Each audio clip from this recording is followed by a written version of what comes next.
नमस्कार, news bye scope देख रहे हैं आप। आपके साथ मैं हूं नवीन गुप्ता। बात करेंगे हम झारखंड की। तो झारखंड में ईडी की जो कार्रवाई का सिलसिला है वो लगातार जारी है और इसी बीच कई लोगों को समन भी भेजा जा रहा है। अगर हम आपको ताजा अपडेट दें तो सीएम के जो प्रेस सलाहकार हैं अभिषेक प्रसाद उर्फ पिंटू, उन्हें ईडी का समन जारी किया गया था। हालांकि वो ईडी कार्यालय नहीं पहुंचे हैं, ऐसी खबर सामने आई है। 3 जनवरी को कई ठिकानों पर ईडी की ओर से छापेमारी की गई थी। मामले में ईडी ने 6 जनवरी को उन्हें समन भेजा था।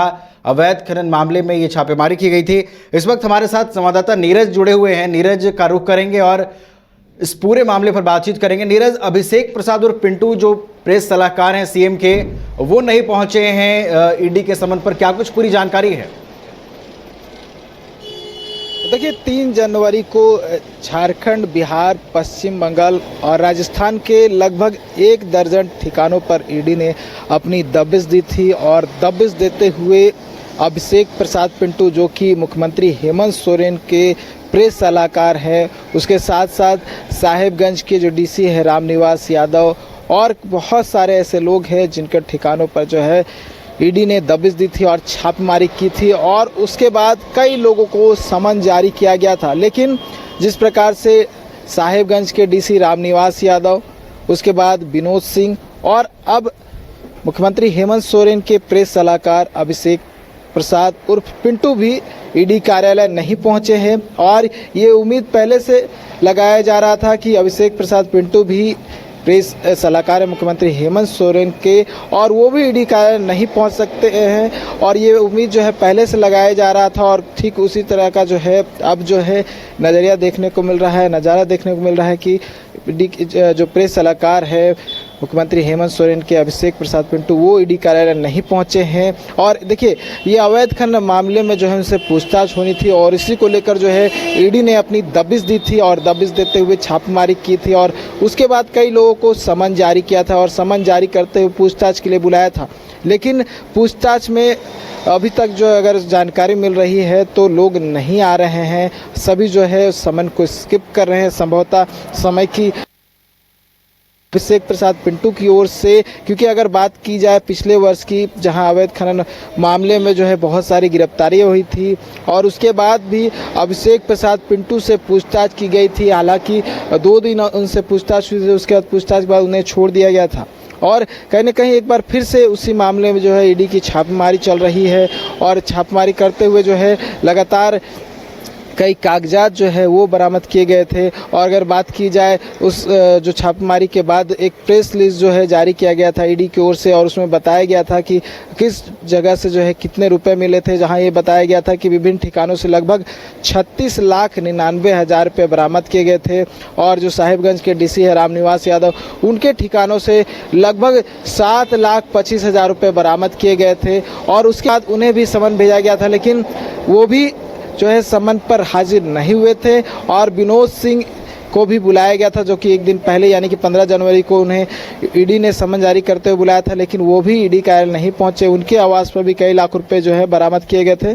तो देखिए नवीन, समन को स्किप करने का जो सिलसिला है वो लगातार जारी है। इससे पहले भी समन को स्किप किया गया था, एक बार फिर से जो है समन को स्किप किया जा रहा है। लगातार जितने लोगों को जो है समन किया गया था वो कहीं ना कहीं इस समन को इग्नोर कर रहे हैं और संभवतः समय की मांग कर रहे हैं।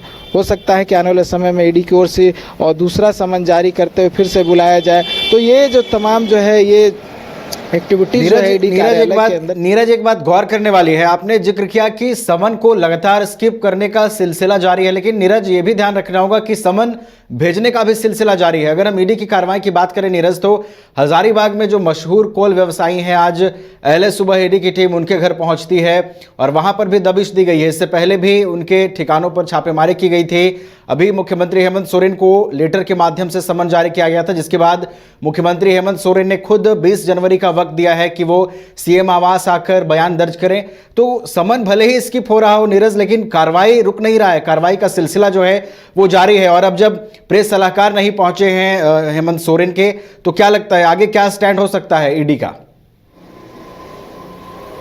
देखिए, बिल्कुल सही कहा नवीन। देखिए, प्रक्रिया है, प्रक्रिया तो जारी रहेगी। ईडी जो है अपनी ओर से लगातार जो है वो कार्रवाई कर रही है। जिस तरह से आपने बताया कि हजारीबाग के 3 ठिकानों पर ईडी ने एक बार फिर से दबिश दी है और कोयला व्यापारी जो इजहार अंसारी है उनके ठिकानों पर छापेमारी की जा रही है। इससे पहले पिछले वर्ष भी इजहार अंसारी के ठिकानों पर छापेमारी की गई थी और लगभग 3 करोड़ रुपए बरामद किए गए थे और जिसके बाद उन्हें समन भी किया गया था और समन करते हुए ईडी कार्यालय बुलाया गया था और लगभग 1 दर्जन के करीब जो है उन्हें जो है पूछताछ के लिए बुलाया था। 1 दर्जन भर जो है समन किया गया था। तो लगभग 10 से 12 बार जो है इजहार अंसारी जो है ईडी कार्यालय पहुंचे थे और उनसे जो है पूछताछ की गई थी ईडी के अधिकारियों की ओर से कि उनके पास से जो पैसे बरामद किए गए हैं और कोल से संबंधित जो है लिंकेज मिले थे, कई लोगों के उनके संबंध मिले थे, कई डिजिटल डॉक्यूमेंट्स मिले थे जिनके आधार पर जो है ईडी ने उन्हें समन किया था और समन करते हुए पूछताछ किए गए थे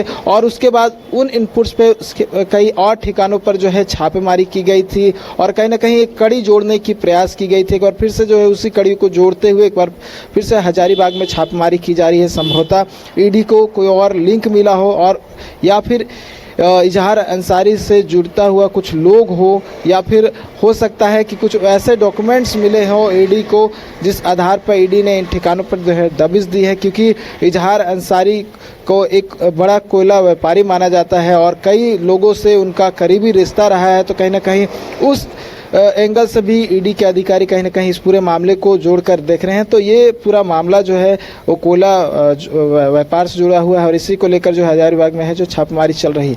और देखिए, बात कर ले नवीन अभी अभिषेक प्रसाद पिंटू की, तो अभिषेक प्रसाद पिंटू कहीं ना कहीं कड़ी अवैध खनन मामले से जुड़ा हुआ है और यही वजह है कि 2 से 3 बार जो है उनके ठिकानों पर जो है ईडी ने अपनी दबिश दी है। दबिश देते हुए छापेमारी की है और 3 जनवरी को भी इसी सिलसिले में छापेमारी की गई थी और छापेमारी करते हुए बहुत लोगों को समन जारी किया गया था। इससे पहले अगर बात की जाए कुछ दिनों पहले की, तो एक साथ 30 लोगों को ईडी ने समन भेजा है और ये 30 लोग जो है कन्हैया खुंडानिया हैं, उनके आवास पर जब छापेमारी की गई थी तो 30 बेनामी अकाउंट मिले थे और उसी से संबंधित जो लोग हैं कहीं ना कहीं उन्हें जो है समन जारी किया गया है और समन जारी करते हुए 17 जनवरी यानी कि कल से लगातार जो है उनसे पूछताछ होनी है जो भी लोग होंगे।